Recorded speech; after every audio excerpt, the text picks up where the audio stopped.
What's good, guys? LM7 here, back again with another review. This time we're taking a look at one of the last Ultimate Collector sets to wrap up the sets I haven't looked at yet. Coming out from 2025, we have Jango Fett's Starship, aka the Slave One or Fire Spray Interceptor, whatever you want to call it. Ages 18 plus, 75409. 2,970 pieces. This came out on May 4th. It was our 2025 May celebration set. And it retails for $299.99 in the US and $379.99 in Canada. So you can tell it is, of course, Ultimate Collectors. They did change the name. They don't can't use the word slave anymore in names. So Jango Fett Starship, say what you will about that, but you got a little logo above the name. I guess that's something. This box is actually harder to display than other boxes because it, as you guys saw, it's a vertical box. Most of them are horizontal, but this one was vertical, obviously, because the ship itself is pretty vertical in design, so I understand why. And you get a look at some of the features. There's the back of the ship, Jango and Boba. You get a look at it from episode 2 and then landed like I have behind us. And a quick look at the stand and some of the other stuff. You also get specifications. It is almost 16 inches wide and 17.5 inches tall on the stand. So it's a fairly large set, and I actually kind of like these, slightly bigger. May 4th sets are usually, around $200 or so. $220 nowadays is the going price. But I like these slightly bigger, kind of 3,000-ish piece sets. Reminds me of the Imperial Shuttle from, it's hard to say, a decade ago. Stuff like that. The Imperial Shuttle, Cloud City was a 350. Just stuff around that, like the gunship too. So I like the slightly bigger Ultimate Collectors sets. That's just my personal opinion. I feel there's a good range of slightly bigger sets that don't fall in the $200 range. So seeing that they are willing to do it is nice to see. And it wasn't, if we're going to talk about price real quick, I think it's fine. 3,000 pieces, $300. It's kind of what you expect. It's probably less nowadays than what you expect. So I'll take a value on that. So other thoughts before we look at what the set does. It's I've said this a few times now. I was surprised to see that it was Jango Fett's Starship. Year of Jango. We got his collectible helmet. We got the collector's version, and we got a playset version of Jango Fett's Starship. And I understand that he's popular, but I thought it was an interesting pick. I know Boba Fett's version of the Ultimate Collectors, ship is quite old too nowadays. So refresh it, make it a different color, so new, people who don't have Boba Fett's can pretend, and newer collectors and blah blah blah. You can appeal to my different colored nature. That's hard to do anyway. So yeah, quite surprised that we got 3 different Jango Fett sets in 1 year.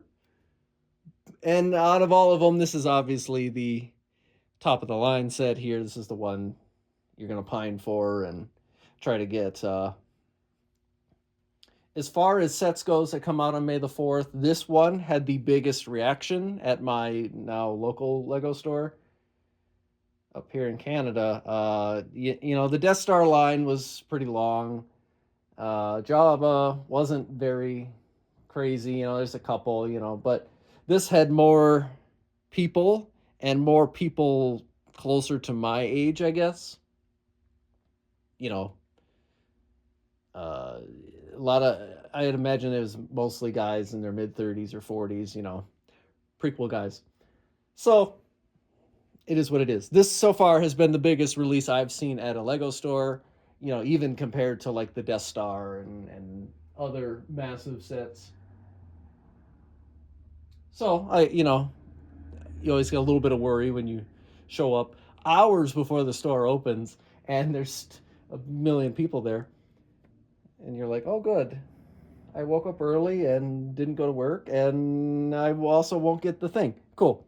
Anyway, rant aside, let's look at some stuff here. So, Mr. Jango Fett, like all Ultimate Collectors sets, he has quite the manual to do. Apologies for the rant before. I haven't looked at this set in a little while, so bringing back memories. But first book is 282 pages, so a little under 300 pages, and you can see where we are. You know, we have the body built, and then we're going to start working on the top control center and the guns and the wings and all that fun stuff. So it's quite a hefty build. Book 2 obviously finishes it up and has another 236 pages. So just shy of 600 pages of instructions. So pace yourself if you still thinking about getting this set, and you know, you new builder, old builder, whatever. Pace yourself. It's quite long. You know, 3,000 pieces is nothing to sneeze at. I know a lot of sets nowadays are way bigger than this one, but still, don't ruin yourself.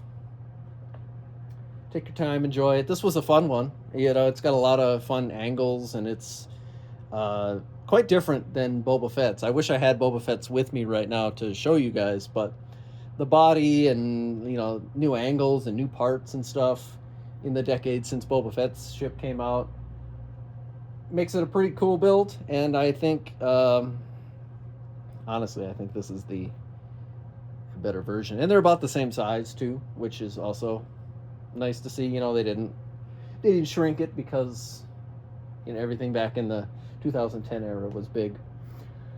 Anyway, you get 2 minifigures. You get little Boba Fett here.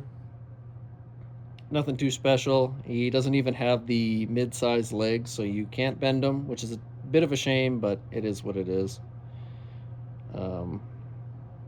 I believe it's the same Boba you get in the playset version 2. Double-sided face, nothing crazy there. I've heard people say it's kind of a lazy minifigure. It's okay.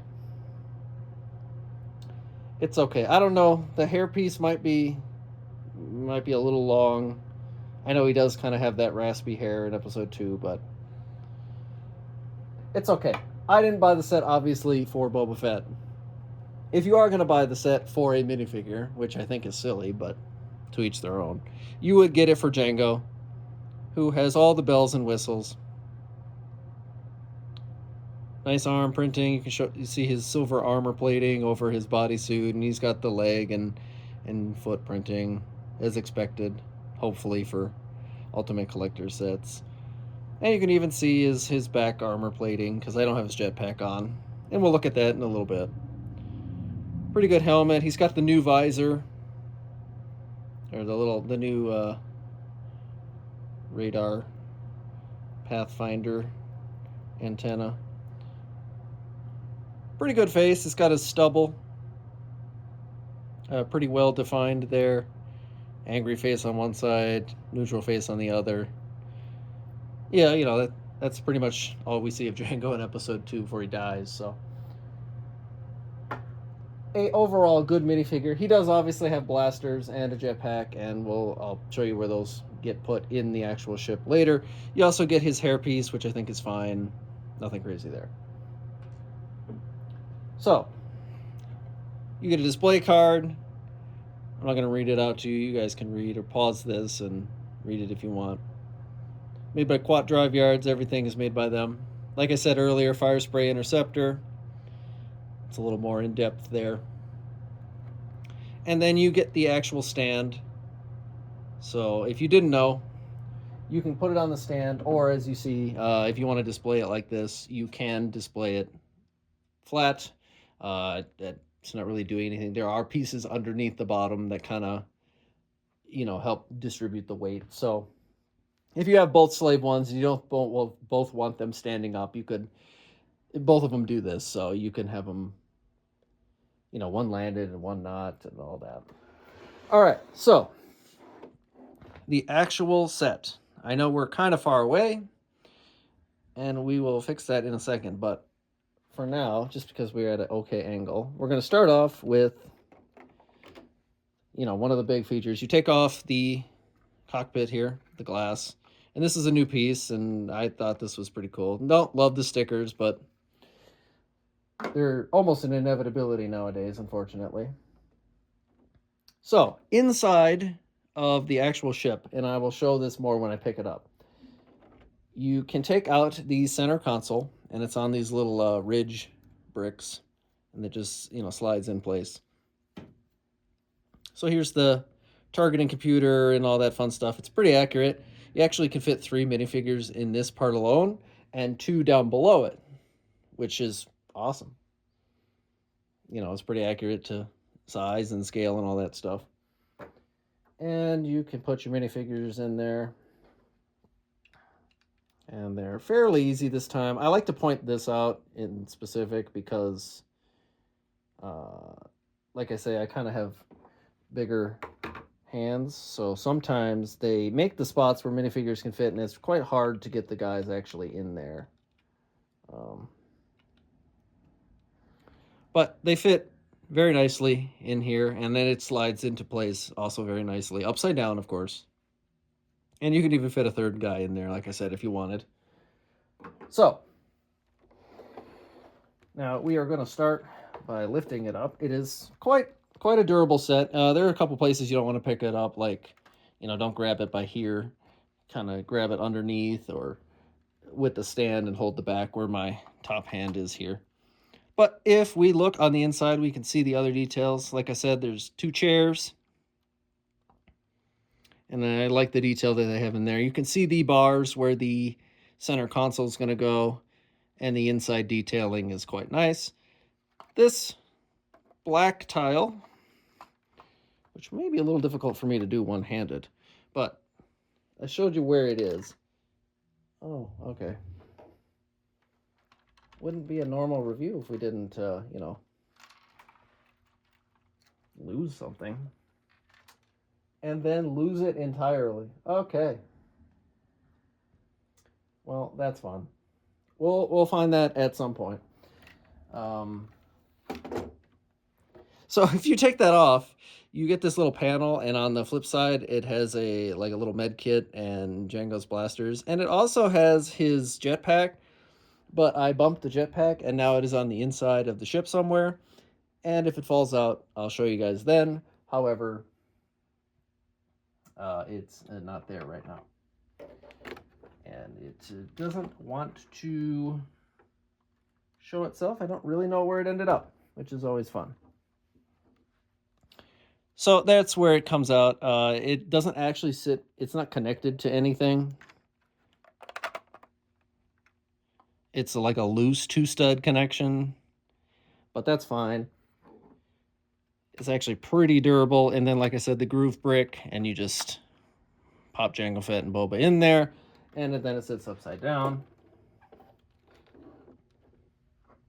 And obviously you put the top back on, and it fits all nice and snug, and then you got your guys in the Slave 1. So, what else does it do? You have these, which opened up in Boba Fett's, because he does modify it over time, during the course of the 6 movies.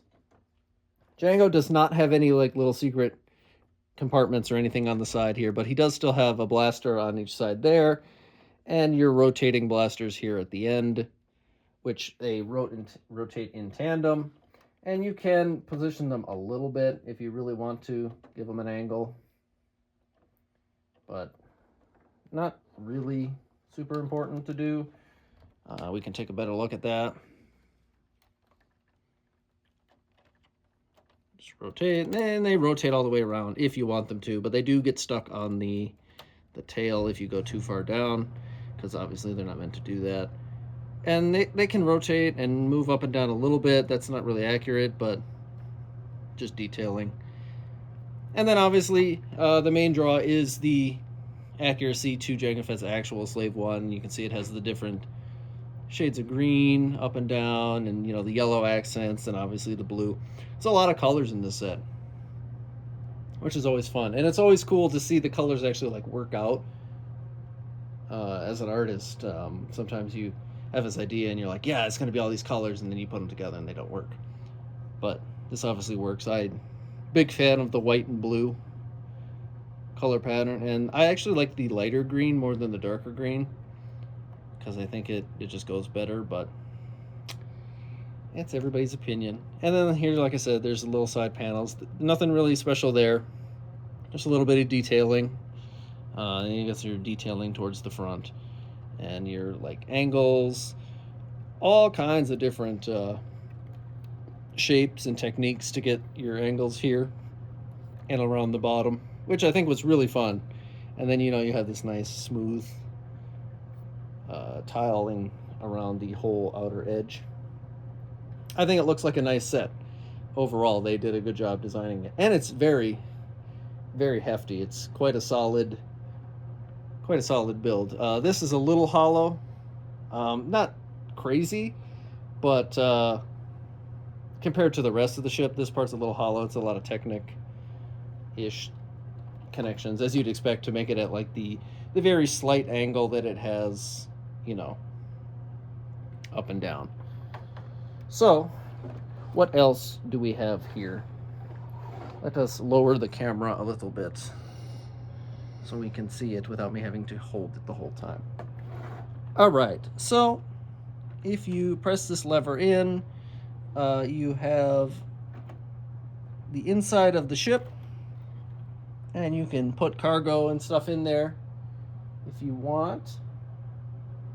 I was just trying to see if it actually gave us any cargo. I don't believe it did in this one. In Boba Fett's, obviously, they give you Han Solo. But this one does not have any. But if we pick it up, you can see like all the way through to the inside of the set. And just simply pressing the lever back, you return it to its shape, which is a nice little Technic. You know, just a pretty simple lever in there. Nothing too crazy.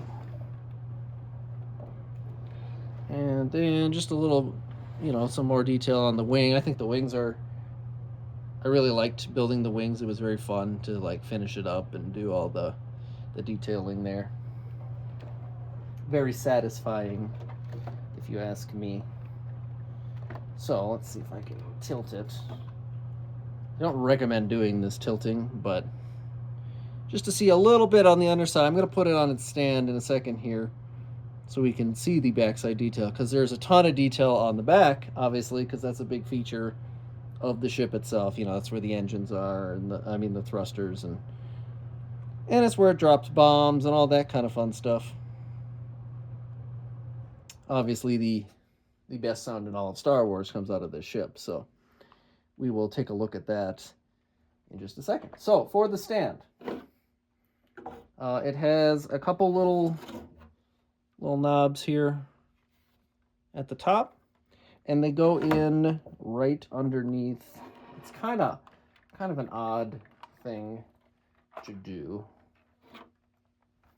So if you hold it kind of like this, and I will just put it in, and then I'll show you guys in a second. Easier that way. It like most Ultimate Collector sets, it's resting on gravity and its own like structure rather than being connected in any way. So there's a little hole right here where there is no detailing or anything, and it just slides in and then goes up, and it holds its own Technic frame together, which is nice. So now we will return our camera up so we can actually see the detailing here.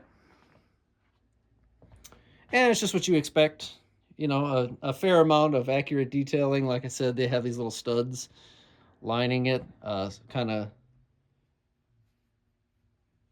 of distributes the weight when you are having it on in its landing mode. And you can see the wings, they rotate. Obviously, you'd expect that to happen. So when you're flying, the wings are up, and then when you land, they fold in, and they also like sit on this plates here.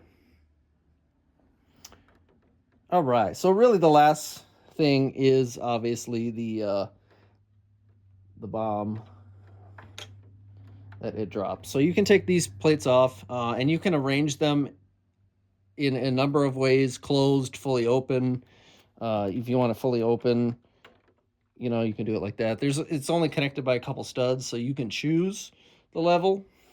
I do it about half so that I can see the bomb and remember it's there, but also keep it closed.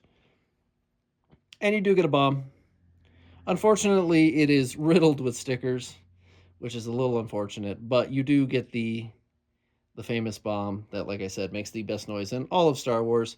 And you just pop it back in, and it sticks with this one stud, and then those plates hold it from rolling around. It's nothing crazy. I don't know. Well, maybe. Is that it? That might be it.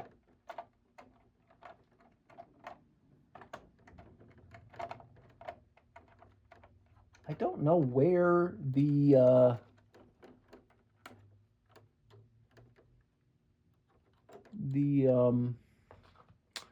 jetpack actually managed to go. You wouldn't think it had anywhere to go, but yeah, it's in there somewhere. Jetpack is nothing interesting. It's your classic standard Star Wars jetpack, but wanted to show it just for the sake of that. Anyway, you can put the bomb back in, and then, like I said, if you want to close this up all the way, you can. You can choose, and there it's closed all the way. And open it up. It's connected by 4 studs total, so nothing too hard to maneuver or reposition. And there we have the actual ship on its stand. And that is where I think we're going to wrap up this review. Rambled a little longer than I expected. I apologize for that, but that is Jango Fett Slave 1 Ultimate Collector's version. If you guys were curious, this is it compared to its other Playscale edition. You can see the obvious size difference and detailing and all that stuff. Not that this set is bad by any means, but if you're going to get a Jango Fett Slave 1, I'd recommend you save up the money and get this one because it's just overall what you want in a set. If you're a Jango Fett fan, this is the one you want, and you probably won't get any other kind of stuff. Maybe he'd be included if they ever made a Geonosian arena, but we've been asking for that for 700 years now. Anyway, that's Jango Fett Slave 1. It's a great collector set. I'm always a bigger fan of collector sets, obviously. If you know me, then I like to build bigger sets. That's just me. And I think this one does a great job. It's a great improvement on the last edition that came out many, many years ago, but still being completely different and being Jango Fett. And, it's a ship we didn't technically have. And I like that. Like I always say, if it's a newer thing, something we haven't seen before, that's cool. Stop remaking X-Wings and Millennium Falcons and all that stuff. I understand why we do it before anyone says anything on that. Anyway, thanks for watching. See you guys next time. And that'll do it.